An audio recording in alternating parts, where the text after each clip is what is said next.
Oh no! That's right, today we're going to be taking a look at the Hot Wheels Battle Force 5 Fused McDonald's toys. These weren't released in the UK. There was McDonald's toys for the first season of the show, but I don't own any of these, so we're just going to skip over. But what I can show you is the Happy Meal boxes these guys came in. These are pretty sweet, they have nice artwork of Vert and Kratos. These were generously provided to me by the Discord user Mr Crzyrd, so thanks buddy, I appreciate it.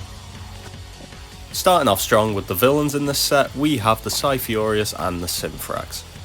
The Cyfurious actually looks pretty good. The paint's all there, it's recognisable as the car anyway. For a fast food toy, it's pretty impressive. And it's a lot wider than the actual diecast was, so they get points for that, because this is more accurate than, you know, the officially made version. Now the Simfrax is legitimately really cool. This is the only way to get this car, as the diecast was unfortunately cancelled. So if you're a fan of this car or Kairosis, you'll have to get the McDonald's toy. It's pretty neat.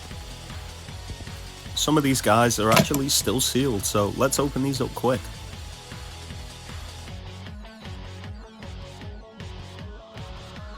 Every one of these guys comes with a battle key, which is pretty sweet because it's the only official merch of them. The instruction manuals that come with these guys also have some pretty nice drawings of each vehicle, and they're all unique to each toy, so these are pretty cool to have. These are the three of the Battle Force 5 cars I've got from the McDonald's set. We have the Gear Slammer, Skyknife and the Splitwire. The Gear Slammer looks pretty sweet. It's really nicely painted, it's quite big for most McDonald's toys, and all the details are there. It has the hooks similar to the diecast, so I think it's quite sweet. The Splitwire also looks pretty good. They use translucent wheels, which is quite weird, but all the details are there. It's not as detailed as the diecast is, it's missing a lot of paint apps, but it's still pretty good. The Skyknife is definitely my favourite, however. It looks really good. It's quite simply painted, but it really helps because the Skyknife in the show wasn't too colourful anyway, so it actually looks quite accurate to the toy, as well as the one in the show. These are some of the other colours for the battle keys that I got with the different vehicles. They're pretty sweet. Now, one of the gimmicks with these toys is the battle keys go right up the toy's ass and they're used as a launcher. It works pretty well actually. They can go quite fast, but it definitely depends on the vehicle.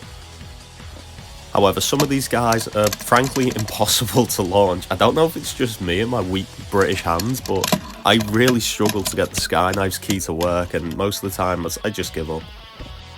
Thankfully, the Cyfurious does work pretty well with his black battle key. You just stick it up his butt and he will go launching. The other gimmick of these toys is they actually split apart in half and they can connect to each vehicle, even if it's not the original. An example of this is getting the front of the Simfrax and the back of the Splitwire, and you can make the Sinwire. Sure? It's a pretty fun gimmick, and I imagine a lot of kids had a lot of fun with this.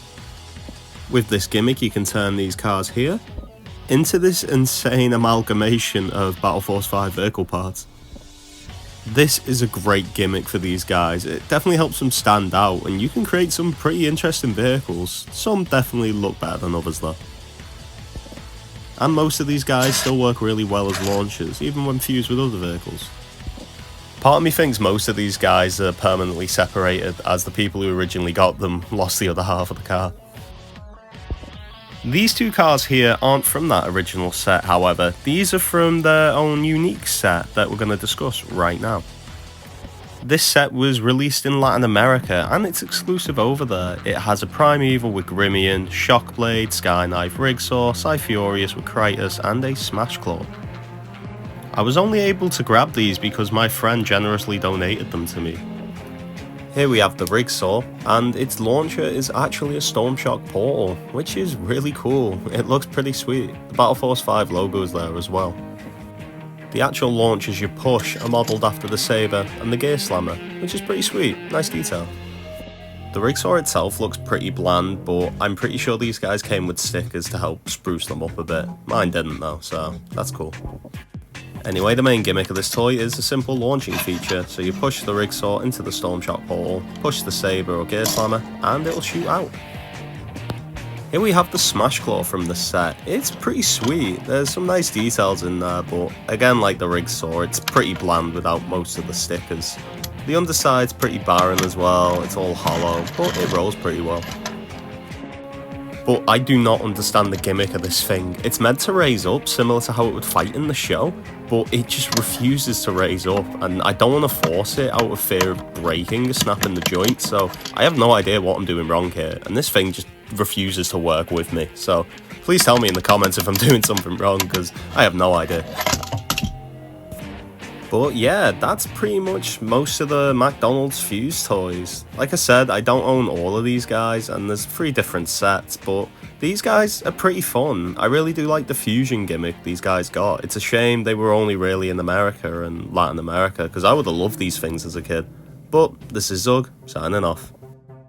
This is after recording, but I actually do have the Shatterbolt toy here. I had it on my shelf, so sorry about that. But this thing's cool. Anyway, Zug, signing off.